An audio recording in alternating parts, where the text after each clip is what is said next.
আর আজকে প্ল্যান ছিল কিন্তু খিরাই যাওয়ার, কি আর করব, তাহলে উঠেছি এত দেরি করে, তারপরে এই হাওড়ায় এসেছি কিন্তু 1টা বেজে গেছে।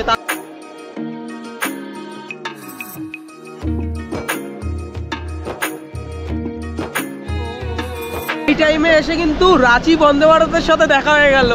আর দেউলটিতে কিন্তু এখানে স্টপ নেই, এখন লাইন ক্লিয়ার পাইনি, তাই কিন্তু এই বন্দে ভারত ট্রেন কিন্তু দাঁড়িয়ে রয়েছে রাঁচি বন্দে ভারতে।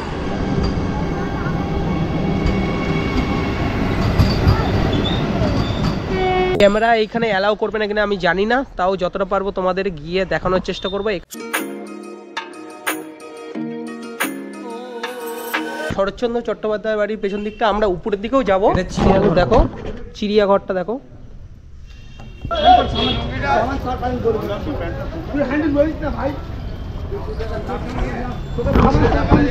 হ্যালো বন্ধুরা, তোমরা কেমন আছো? আশা করি তোমরা ভালো আছো। চলে আসলাম আবারও কাস্তাপাড়ায়, আর এখান থেকে কিন্তু আমার আবার নতুন একটা জার্নি শুরু। আর হালিশহর থেকে তোমাদের বন্ধু পাপাই। তাহলে চলো আজকে আমাদের স্টেশনে যাওয়া যাক, অর্থাৎ কাস্তাপাড়া স্টেশন। টিকিটটা কেটে আমরা কিন্তু যাব ডাউন প্ল্যাটফর্মে। ডাউন প্ল্যাটফর্ম থেকে কিন্তু আমার ট্রেন রয়েছে, আর আজকে যাচ্ছি খিরাই। তো খিরাইয়ে তোমরা কিভাবে যাবে, হাওড়া থেকে সমস্ত ইনফরমেশনগুলো তোমাদের কাছে তুলে ধরবো। তো চলো।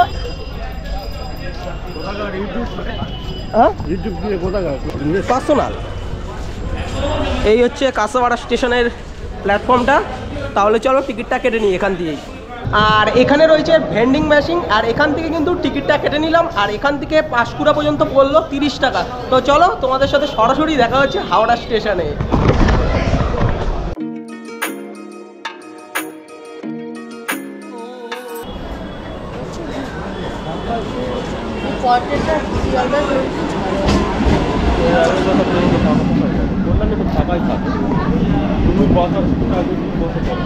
ঘড়ির কাঁটায় 11টা 26, আর এখন কিন্তু আমাদের ট্রেন চলে এসেছে। আর এই ট্রেনে করে এখন যাব শিয়ালদা স্টেশন, আর শিয়ালদায় গিয়ে পরিচয় করাবো একটা বন্ধুর সাথে। তাহলে চলো ট্রেনে ওঠা যাক।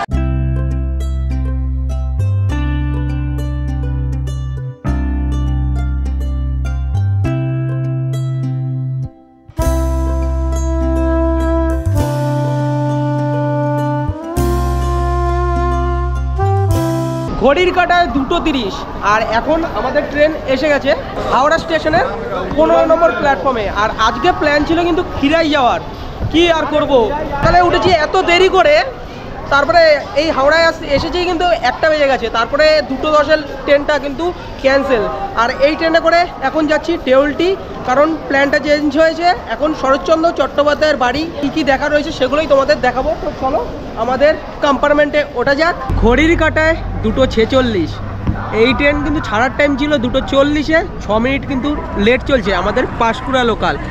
আর এখান থেকে এখন যাচ্ছি দেউলটি। তো চলো তোমাদের সাথে সরাসরি দেখা হচ্ছে দেউলটিতে। আর আজকে আমরা কভার দেবো 50 কিলোমিটার, আর আমাদের এই জার্নিতে টোটাল হল্ট পড়বে 17টা। আমি কোনো হল্ট কভার দিচ্ছি না, সরাসরি দেউলটি শরৎচন্দ্র চট্টোপাধ্যায়ের বাড়িতেই তোমাদের সাথে দেখা হবে।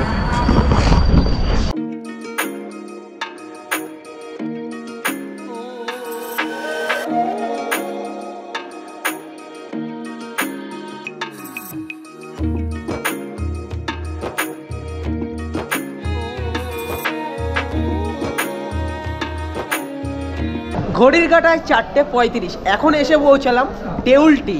আর এখান থেকে এখন আমি যাব শরৎচন্দ্র চট্টোপাধ্যায়ের বাড়ি। আর সাধারণত 4টের সময় খোলে। আর আমার সাথে কিন্তু রয়েছে সৈকত। সৈকতও কিন্তু তোমরা দেখেছো, আমার সাথেও কিন্তু ঘুরতে গেছিলো, তারাপীঠ গেছিলো, অনেক জায়গায় গেছিলো। সেই ব্লগগুলো অবশ্যই ডেসক্রিপশনে দিয়ে দেবো, তো অবশ্যই তোমরা দেখে নিতে পারো।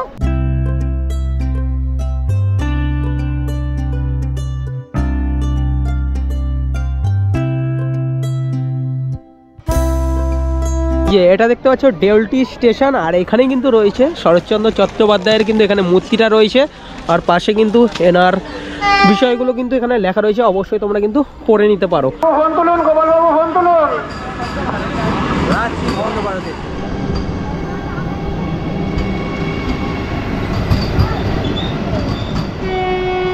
এই টাইমে এসে কিন্তু রাঁচি বন্দে ভারতের সাথে দেখা হয়ে গেল। আর দেউলটিতে কিন্তু এখানে স্টপ নেই, এখন লাইন ক্লিয়ার পাইনি, তাই কিন্তু এই বন্দে ভারত ট্রেন কিন্তু দাঁড়িয়ে রয়েছে। তো পরবর্তীকালে এই ট্রেনের একটা জার্নি তোমাদের কাছে তুলে ধরবো, তো হাওড়া থেকে রাঁচি পর্যন্ত।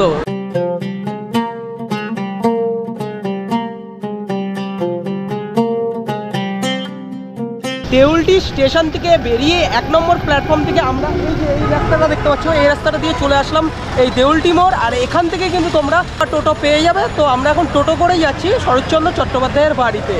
কথাশিল্পী শরৎচন্দ্র চট্টোপাধ্যায়ের বাড়ি যাওয়ার পথটা এখানে রয়েছে। দেউলটি 4 রাস্তা মোড়ের এখান থেকে কিন্তু 3.1 কিলোমিটার।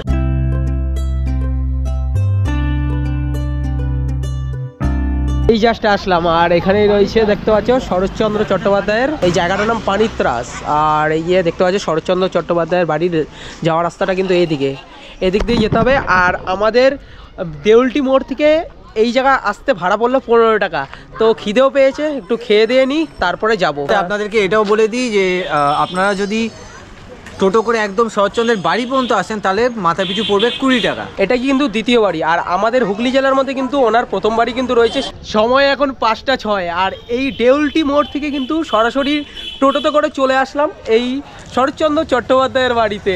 আর এই জায়গাটা তোমাদের ঘুরিয়ে দেখাবো এবং এই জায়গার গল্পটা তোমাদের সাথে শেয়ার করব। তো চলো, এই হচ্ছে মুখ্য গেট শরৎচন্দ্র চট্টোপাধ্যায় বাড়ির। আমরা এখন এই গেট দিয়ে প্রবেশ করছি। ডেকোরেশন কিন্তু খুব সুন্দরভাবে সাজানো, দেখো। শরৎচন্দ্র কুটির হল ভারতের পশ্চিমবঙ্গ রাজ্যের হাওড়া জেলার অন্তর্গত সমতাবের গ্রামে অবস্থিত সাহিত্যিক শরৎচন্দ্র চট্টোপাধ্যায়ের বসতবাটি। শরৎচন্দ্রের জন্ম হল হুগলি জেলার দেবানন্দপুর গ্রামে, কিন্তু তার সাহিত্য জীবনের প্রথম দিনগুলো কেটেছে হাওড়া জেলার সমতাবের গ্রামে। তাই এখানকার বাড়িটি শরৎচন্দ্র কুটির নামে পরিচিত। ক্যামেরা এখানে অ্যালাউ করবে না কিনা আমি জানি না, তাও যতটা পারবো তোমাদের গিয়ে দেখানোর চেষ্টা করবো। শরৎচন্দ্র চট্টোপাধ্যায়ের বাড়ি দর্শন করতে করতে চলো শুনে নেওয়া যাক তার ইতিহাস ও স্থাপত্যর সম্বন্ধে।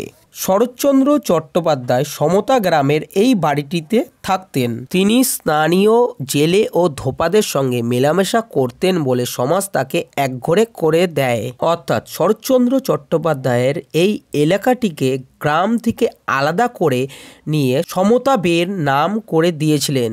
এই যে এই ঘরে কিন্তু ওনার খাটটা রয়েছে, তার সাথে আরো অনেক কিছু কিন্তু দেখো, আলমারি থেকে শুরু করে তার জীবনের সমস্ত জিনিসগুলো কিন্তু তোমরা এখানে দেখতে পারবে। রাধাকৃষ্ণ মূর্তিও কিন্তু তোমরা এখানে দেখতে পারবে, সিংহাসন রয়েছে, আরো কিন্তু অনেক কিছু রয়েছে। এই হচ্ছে পেছন দিকটা, শরৎচন্দ্র চট্টোপাধ্যায়ের বাড়ির পেছন দিকটা। আমরা উপরের দিকেও যাবো। দেখো চিড়িয়াঘরটা দেখো, এরকমই কিন্তু সৌন্দর্যগুলো কিন্তু তোমরা দেখতে পারবে। এই শরৎচন্দ্র চট্টোপাধ্যায়ের বাড়িতে আসছো আর এই জায়গা কিন্তু খোলার টাইম 4টে থেকে 5টা পর্যন্ত বিকালবেলা। অবশ্যই এই টাইমটা মেনটেন করে কিন্তু তোমরা এই জায়গায় ঘুরতে পারো। তো এবারে চলো উপরের দিকে ওঠা যাক। এই শরৎচন্দ্র চট্টোপাধ্যায়ের বাড়িতে ঘোরার জন্য কিন্তু কোনো টিকিটের প্রয়োজন হয় না, অবশ্যই ফ্রিতেই কিন্তু তোমরা ঘুরতে পারবে। এই আমরা এখন উঠেছি দোতলাটায়, দোতলার উপর দিয়ে দেখো ভিউটা কি সুন্দর, ঘরটা একদম সাজানো গোছানো কিন্তু। আর এদিকে কিন্তু অন্ধকার বলে কিন্তু তোমাকে সেরকম কিছু দেখাতে পারবো না। এখানে খাট টাট থেকে শুরু করে মানে শোয়ার ঘরই রয়েছে। এখানে কিন্তু আরেকটা রুম রয়েছে। এই রূপনারায়ণ নদী এই বাড়িটির ঠিক পাশ দিয়েই বয়ে যেত। শরৎচন্দ্র চট্টোপাধ্যায়ের ঘর থেকেই এই নদী দেখা যেত। এখন নদীর খাত পরিবর্তন করে দূরে সরে গেছে। এই ঘরে বসে শরৎচন্দ্র চট্টোপাধ্যায় তার জীবনের শেষ 12টা বছর এখানেই কিন্তু তার বিভিন্ন উপন্যাসগুলো লিখে গেছে। সেগুলির মধ্যে হলো অবাগীর স্বর্গ, কমললতা, শেষ প্রশ্ন, পল্লী সমাজ, রামের সুমিতি, পথের দাবি ও মহেশ এই গল্প এবং উপন্যাসগুলি লিখেছিলেন।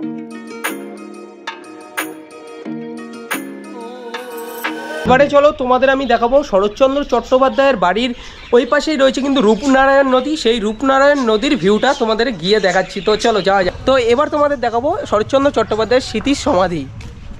এই যে এনার সমাধি।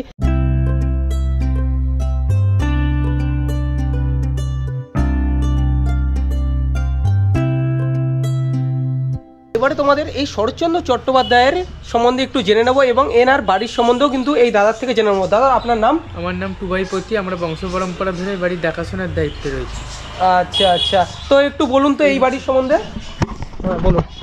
এটা হচ্ছে জীবনের শেষ 12 বছর উনি বাড়িতে কাটিয়েছিলেন। ওনার জন্মস্থান হচ্ছে হুগলি দেবানন্দপুর, যেটা ব্যান্ডেল স্টেশন থেকে যেতে হয়। লেখাপড়া করেন মামার বাড়ি বিহার ভাগলপুর। চাকরির সূত্রে উনি বার্মায় চলে যান। বার্মায় উনি চাকরি করতেন, ওখানে উনি প্রথম বিয়ে করেন শান্তি দেবী, ওখানে একটা ছেলেও হয়। ছেলে স্ত্রী দুজনেই প্লেগ রোগেতে মারা যান। উনি ওখানে চাকরি ছেড়ে দিলেন, এসে হলেন হাওড়া বাজেশিবপুর বিকেপাল স্কুল অলকা সিনেমার পেছন গলিতে ভাড়া থাকতেন। উনি এখানে এলেন কেন?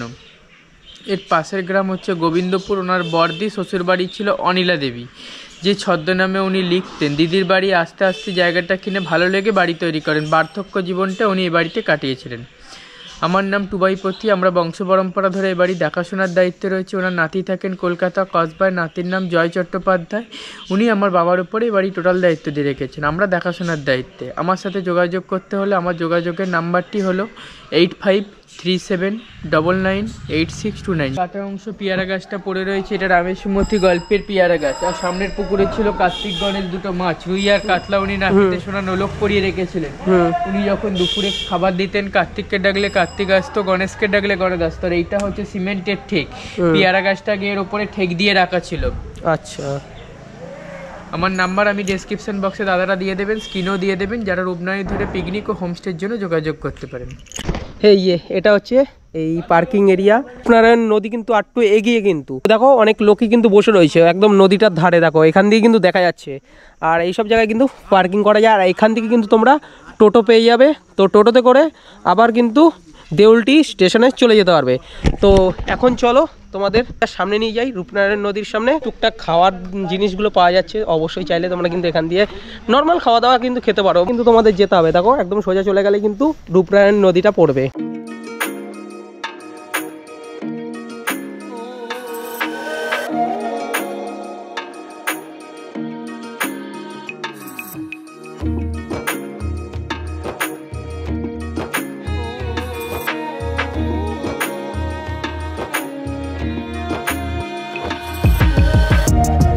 সময় এখন 5টা 31 আর এখন আমি রয়েছি রূপনারায়ণের একদম সামনেই কিন্তু রয়েছে। এখানেই কিন্তু নদীটা রয়েছে আর সামনেই কিন্তু কোলাঘাট। আর এই যে জায়গাটা রয়েছে এটা কিন্তু দেউলটির মধ্যে।